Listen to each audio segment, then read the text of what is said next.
തിരുവനന്തപുരത്തെ ചാക്ക ഐറ്റിക്ക് സമീപമുള്ള വീട്ടിലെ രഹസ്യ അറയിൽ നിന്നാണ് 12 കിലോ കഞ്ചാവും 2 ഗ്രാം MDMAയും എക്സൈസ് പിടികൂടിയിരിക്കുന്നത്. നമ്മളീ നിൽക്കുന്ന വീട്ടിൽ വെച്ചാണ് പിടികൂടിയിരിക്കുന്നത്. പ്രതി അനീഫ് ഖാൻ എന്ന് പറയുന്ന ആളാണ് പ്രതി. പ്രതിയെ പോലീസും എക്സൈസ് ഇവിടെ പിടിച്ചിരിക്കുകയാണ്. കൈവലങ്ങേറ്റ് ഇതാണ് പിടിച്ചെടുത്ത കഞ്ചാവ് അടുക്കി വെച്ചിരിക്കുന്നു. ഒപ്പം MDMA മറ്റ് അതിനകത്ത് ത്രാസ് ഇത് തൂക്കി ഹോൾസെയിൽ വിൽപ്പനക്കാരനാണ്. കവറ് ത്രാസ് ഈ ത്രാസിൽ തൂക്കിയാണ് വിൽക്കുന്നത്. ഇതാണ് പ്രതിയായ അനീഫ് ഖാൻ. ഇത് വർഷങ്ങളായി ഇതിനകത്ത് ഡിജിറ്റൽ ത്രാസ.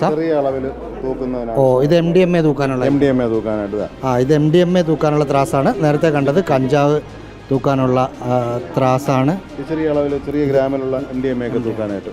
ഇതിനകത്ത് 2 രഹസ്യ അറകളാണുള്ളത്. ഒന്നിതാണ്. ഇതിപ്പം ഇങ്ങനെ കാണുമ്പം ഇത് സാധാരണയുള്ള പാനൽ തന്നെയാണ് എന്ന് വിചാരിക്കും. പക്ഷേ സാധാരണയുള്ള പാനലല്ല, ഇത് ഒരു രഹസ്യ അറയാണ്. ഇതിനകത്ത് കഞ്ചാവും MDMAയും ഇതിരിക്കുന്നു. അവിടെ ഒരു സ്ക്രൂ ഇട്ടിട്ട് ടൈറ്റ് ചെയ്തിരിക്കുകയാണ്. കണ്ടാൽ ഒരു മനുഷ്യനറിയത്തില്ല. ഏതാണ്ട് 1 മണിക്കൂറോളം ഇവിടെ പരിശോധന നടത്തിയതിന് ശേഷമാണ് ഉദ്യോഗസ്ഥർ ഇതിനകത്ത് നിന്ന് കഞ്ചാവ് കണ്ടെത്താൻ കഴിഞ്ഞത്. മറ്റൊരു രഹസ്യ അറ ബാത്റൂമിലാണ്. മുറിക്കകത്തെ അറ്റാച്ച്ഡ് ബാത്റൂം, നമ്മൾ സാധാരണഗതിയിൽ കാണുന്ന പോലെ ബാത്റൂമിൻ്റെ അടിയിലുള്ള ചെറിയൊരു ഇങ്ങനെ കണ്ടാൽ ഇത് സാധാരണഗതിയിൽ തന്നെയുള്ള ഒരു സംവിധാനമാണെന്ന് ഓർക്കും. പക്ഷേ ഇതങ്ങനെയല്ല. ഇവിടുത്തെ എക്സൈസ് ഉദ്യോഗസ്ഥനത് മാറ്റി നമ്മളെ കാണിക്കും. ഈ രീതിയിൽ ഇതിനകത്ത് മറ്റൊരു പാനൽ, ആ പാനലിനകത്ത് ഒരാൾക്ക് അകത്തേക്ക് കയറിപ്പോകാം. ഇതിനകത്ത് മുഴുവൻ, അതായത് ഇത് കണ്ടോ, ഒരു എക്സൈസ് ഉദ്യോഗസ്ഥൻ അതിനകത്തേക്ക് കയറുകയാണ്. അതിൻ്റെ ക്യാമറ അതിലേക്കൊന്ന് കയറ്റിവിട്ടാൽ അദ്ദേഹം നിൽക്കുന്നത് നമുക്ക് കാണാൻ പറ്റുമെന്ന് വിചാരിക്കുന്നു. ഇതിനകത്ത് ഒരു ബാത്റൂമിൻ്റെ ഭിത്തി മുഴുവൻ അത്രയും ദൂരത്തിൽ മൊത്തം പൊള്ളയാക്കി വെച്ച് അതിനകത്ത് കഞ്ചാവ് വെച്ചിരിക്കുകയാണ്. കറണ്ട് ഉൾപ്പെടെ ഇതിനകത്ത് ഉണ്ട് എന്ന് പറയുന്നു. ബാക്കി ഇവിടെയൊക്കെ കഞ്ചാവ് ഉണ്ടോ എന്നറിയാൻ ബാക്കി പരിശോധനകളൊക്കെ നടത്തിക്കൊണ്ടിരിക്കുകയാണ്. എനിക്ക് തോന്നുന്നു നിങ്ങൾ കണ്ടുപിടിക്കാൻ കുറേ ബുദ്ധിമുട്ടുണ്ടാവും അല്ലേ? കുറേ സമയമെടുക്കും. ഒരുപാട് സമയമെടുത്തു. ഞങ്ങൾ വന്ന് ഏകദേശം 1 മണിക്കൂറോളം ഒരു വീട് നിരീക്ഷിച്ച് മുഴുവൻ മുക്കിലും മൂലയിലും അരിച്ചു ഉറക്കിയിട്ടാണ് ഇത് കണ്ടുപിടിച്ചത്. 2 അറ ഉള്ളത്. പിന്നെ ഇവർ നേരത്തെ വാഹനത്തിൽ അറയുണ്ടാക്കി ഞങ്ങൾ തന്നെ പിടിച്ചിട്ടുണ്ട്. അപ്പോൾ അതിൻ്റെ ഒരു ഓർമ്മ കൂടെ നമുക്കുള്ളത് കാരണം ഇത് കണ്ടെത്താൻ ആ തടി പോലെ വെച്ചിരിക്കുന്നതിലൊരു സ്ക്രൂ കണ്ടുപിടിച്ചു.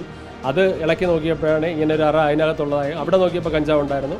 അതോടൊപ്പം തന്നെ പിന്നെ നമുക്ക് സംശയമുള്ള ഇടത്തും വ്യക്തമായി നമ്മൾ പരിശോധിച്ചാണ് ഈ അറ കണ്ടത്. അതായത് ഇവർ അറയുണ്ടാക്കാനൊരു വിദഗ്ധനാണ്. അതെ, മുൻപ് ഒരു ഈക്കോ വണ്ടിയല്ലേ, ഈക്കോ വാഹനത്തിലൊരു രഹസ്യ അറ ഉണ്ടാക്കി ഒരു 20 കിലോളം കഞ്ചാവ് കടത്തിയിരുന്നു. അന്ന് ഇതുപോലെ പിടിച്ചിട്ടുണ്ടായിരുന്നു. ഇന്നിപ്പോൾ വന്നപ്പോൾ എന്താ പറയുന്നത്? ഇത് ഇല്ലാന്ന് തന്നെയായിരുന്നു അതേ പറയുന്നത്? നിങ്ങളെ കണ്ടപ്പോൾ ഒരു പരിഭ്രമമൊന്നും ഇല്ലായിരുന്നോ? അതായത് എക്സൈസ് മാത്രമല്ല, നിരവധി ഏജൻസികൾ ഇതിൻ്റെ പുറകെയുണ്ട്. ഇവ സ്ഥിരം ഒരു കുറ്റവാളിയാണ്. ഇപ്പോൾ ഇന്നലെയും നമ്മൾ മാത്രമല്ല മറ്റ് ഏജൻസികൾ ഈ വീട്ടിലേക്ക് പരിശോധന നടത്തിയെന്നാണ് ഞങ്ങൾക്ക് കിട്ടിയവർ. അപ്പോൾ സ്ഥിരമായിട്ട് വന്ന് പരിശോധിക്കുമ്പോൾ ഒന്നും കാണാറില്ല.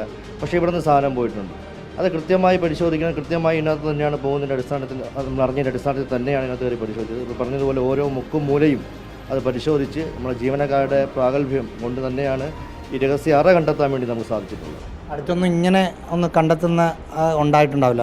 ഇല്ല. ഇത് നിലവിൽ ഈ അടുത്തൊന്നും ഇങ്ങനെ ഒരു അറ നമ്മൾ എടുത്തിട്ടില്ല. പിന്നെ ഈ അറ കണ്ടുപിടിക്കുന്നതിന് തന്നെ മണിക്കൂറുകളോളം നമ്മൾ ഈ വീട് പരിശോധിച്ചാണ് ഈ അറ തന്നെ കണ്ടുപിടിക്കപ്പെട്ടത് തന്നെയാണ്.